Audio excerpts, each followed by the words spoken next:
Hemi and the gas light turns on. Oh, maybe we'll go get some fuel. I don't even have my wallet on me. Just finished up the exhaust on the old Jeep here. My brother's doing the honors and backing her out.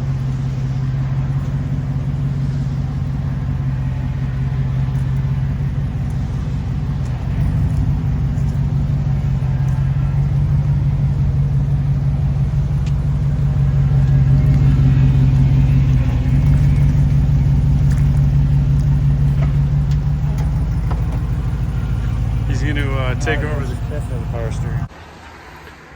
What's going on? So, you guys saw me, well, I guess my brother pulled that Jeep out of the shop there. I was pretty pumped to do the first burnout in it, and then soon realized that the power steering pump was squealing like a mofo.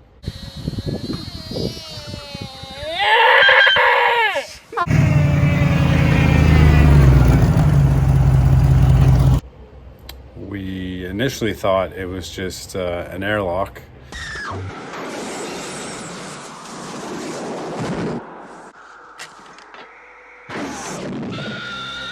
And I've been fighting with that thing, guys, for pretty well a week. Tomorrow will be 1 week since I got that exhaust on, and she still howls like crazy, so I bit the bullet and bought a Mopar one. That's the only thing remaining on this swap. I drove it back from the shop after getting it out of his shop there, and I couldn't even hear the motor, I couldn't hear the exhaust. It was just screaming so loud. I almost had it towed back to the house. That must be overwhelming. It's loud. We call it the noise. We'll get on putting that new pump in. Okay, that's the pump I decided to go with. Can't really see it down there, but it was on Amazon. It was like a Daystar or something like that. Had a high pressure line made up for it. We're gonna see if it's the high pressure line causing all the issues, because it's got a pretty sharp bend there. But I'm thinking it's the pump. We thought it might have been an airlock, so I bought a bleed kit. Actually, two different styles of bleed kits. I bought that style, and then one where you just squeeze the trigger and it vacuums up all the air bubbles out of here. So you put that on there for like 15-20 minutes. You let that happen, and then you put it up on jacks without starting it, and then you slowly turn the wheels back and forth, back and forth. Did that for about 45 minutes, and I was like, hey, this is the solution. Fired it up, and it was just as loud, or if not louder. So I think we've come to the conclusion that it's just the shit pump. So we're gonna put on the Mopar one I got here, and see how that works. I should also mention that in order for your rad support, if you guys are going to use the stock radiator and fan shroud, that you're going to have to notch these about 3/8 to 1/2 of an inch to pull the grill forward in order to make clearance of that pulley down here. It's kind of hard to see, but there's about a 1/8 to 3/16 of a gap in between the pulley and the fan there. But that's what you're gonna have to do if you want to use the stock radiator and fan shroud.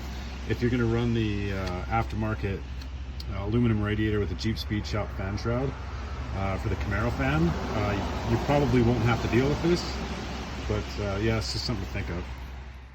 Okay, I'm just gonna fire this up and see if you guys can hear it on camera.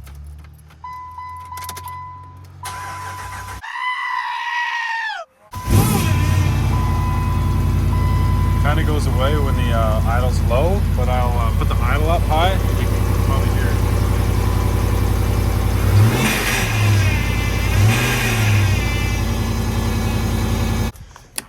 it. Not the ideal solution after doing a Hemi swap. Like, the motor turned out perfect, the transmission was perfect, the shifter, like everything came together so well, and then being stumped for a week over a power steering pump. Pretty disheartening, to say the least. Yeah, I'm gonna start taking this apart and get that new one in there. Well, guys, that didn't work. This fitting here that came out of the other pump, that Daystar one, that fits perfect. Take that one to put it in this guy, and it is way too big. So now I've got to go back to the hydraulic shop tomorrow and get this same fitting but downsized to that guy. Good morning, guys. I had to go down to the hydraulic shop this morning, get a new fitting for the pump, but I got the Mopar pump on. It is all filled up. I put it up on jacks and turned the steering wheel a bunch of times to try and get the initial air out of it. And you guys are gonna see the first start up. So let's get this thing fired up. Just set you guys up here and I'll start it on up. Hopefully it doesn't burp anything out there.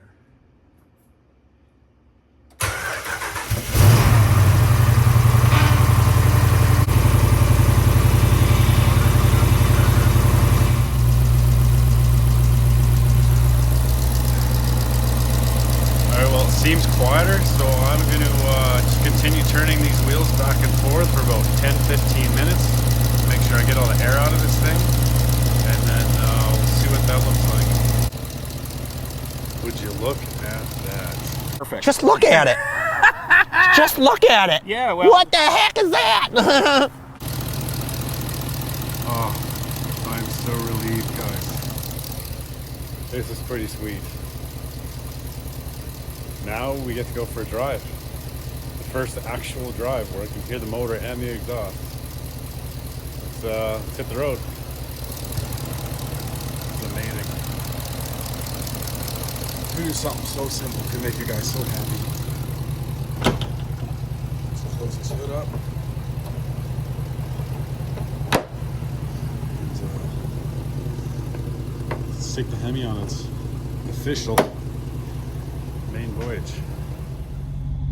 All right, let's go for our maiden voyage, guys.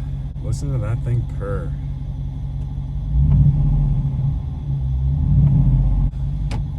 You know what, guys? I would just don't go cheap on the power steering pump and just. Sorry, I'm just backing on my driveway here. Whoa, this thing's got some torque. So we're in second.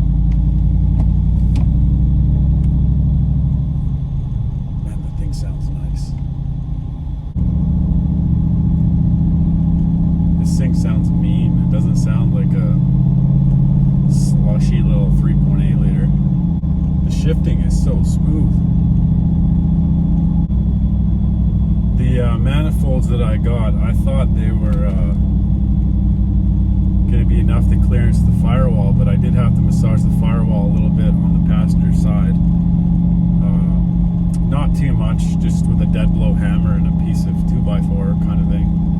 But I didn't do quite enough because I can barely get one of my bolts on tight enough.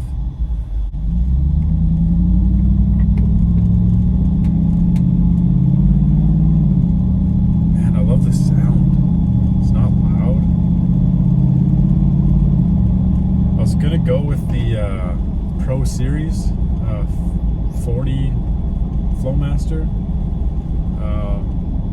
but they sound a little bit raspier for my liking. I went with one that was a little bit quiet, and I was told that the Flowmaster 40 series, they actually get louder after they break in.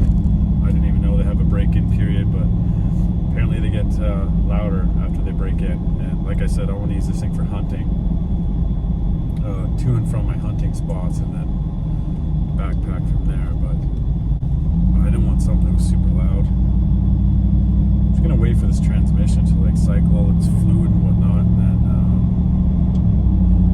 I'll stomp on it here in a second. I'm sure you want to see what that's gonna do. So do I. It's such a nice deep tone note, I guess, in exhaust terms. A deep note. I got a check engine light here, and it was the feller Chris from Hallwire Auto. He put a tune in this. Well, not a tune, but like the flash that he put on my computer is for a Dodge truck. So it has an active runner valve code, because the LX, they don't have an active runner. So this thing thinks that it has one, but it doesn't. So I'm most likely gonna have to ship my computer back down to him to get him to reflash it, so I don't have this check engine light. I was talking to some people and they said that it doesn't do anything to the motor. It's not harmful to it, but I just don't want to have that check engine light on my dash. It's a new motor to me, so I want this thing to be fresh, including my dash bezel. I don't want any codes or...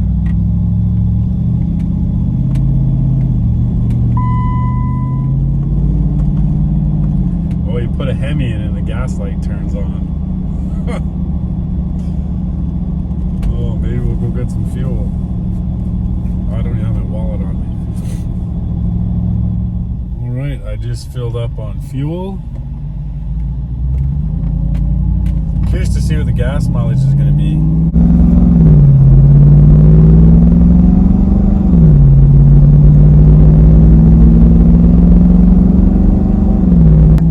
And this shift's nice. Considering it hasn't learned my style of driving yet, it's smooth. I haven't done the reset adaptations yet. That's something I will do. Just trying to listen to all the little quirks that this thing has, see if everything's fine.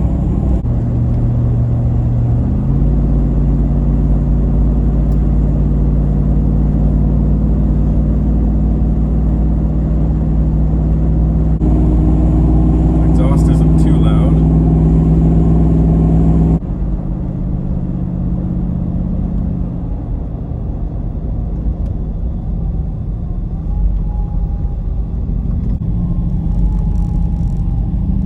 Shifting is unreal. Even like downshifting is so smooth.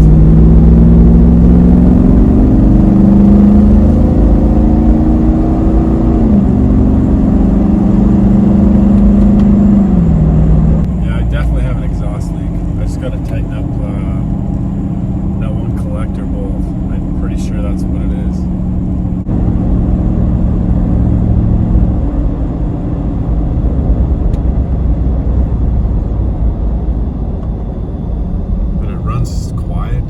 Shifts nice. I have auto locker in the front, so if you're hearing that thing ratchet, that's what that is.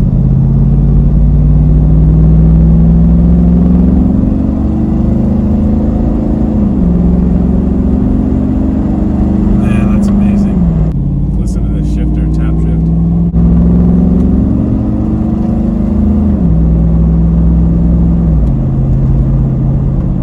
This is unreal. See by the smile on my face, I am super happy. Just put her back into auto. Man, this is awesome. Use the tap shift.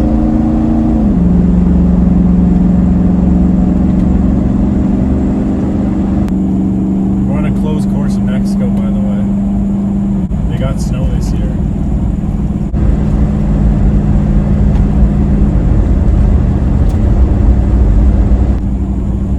Between Chris at Hotwire Auto and the Jeep Speed Shop family there, man, this whole process has been relatively smooth. Like the amount of information you get on the Jeep Speed Shop page, like you don't necessarily have to post a bunch of stuff, but if you stay tuned into like the questions people are asking and the issues that they're having, it answers a lot of your own questions. And you can just take notes and just write it down. Like I didn't think I'd have so many issues with my power steering pump, but I should have just went straight to Mopar or even PSC, but I think I'll do the PSC in the big bore box along with the Camaro fan in the spring. But I just wanted to get this thing up and running and in time for some snow wheeling. See if we can get four-wheel drive to work.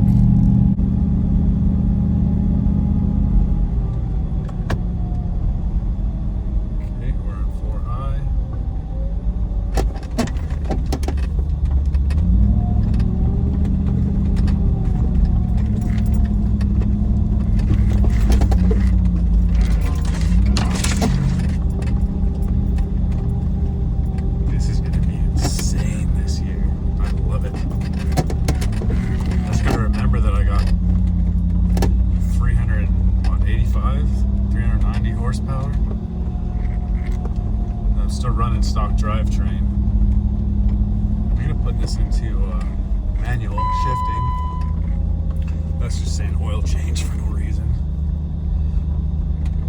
So I have an auto locker in the front, so we'll see how this.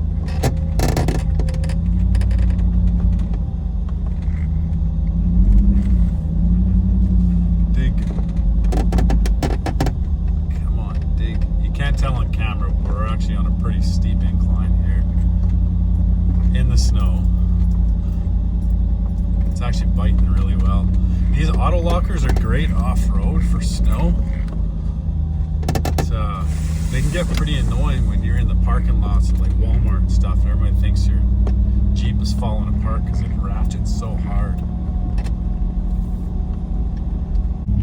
This is a trail my brother and I use all the time for just testing new mods on the Jeeps. Well, he's got a Toyota, but sorry, bro. Spot to turn around up here. Probably shouldn't get too far away from the house on my void. But let's go to Terrace and look for the bit. Probably shouldn't get too far away from the house on my maiden voyage. My wife doesn't even know I'm up here. Man, this thing's a tank.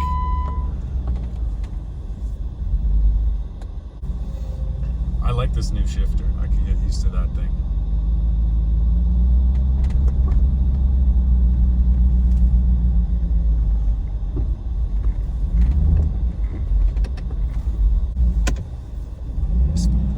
Feels like there's just a beast under here, just waiting to be unleashed.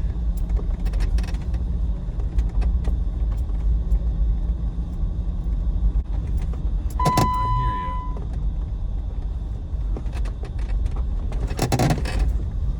Oh, that's such a twisty spot in the trail.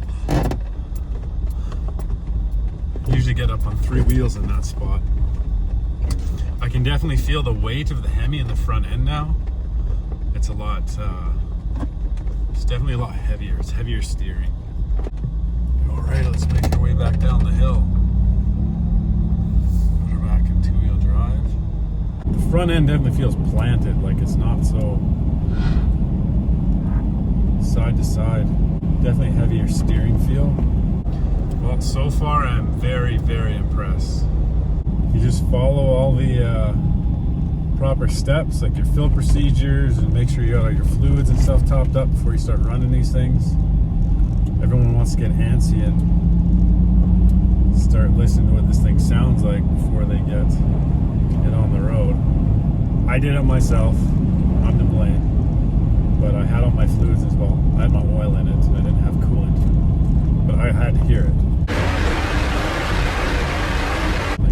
Spend so much time building these things, you just want to hear what all your hard work has gone into. That's my auto logger.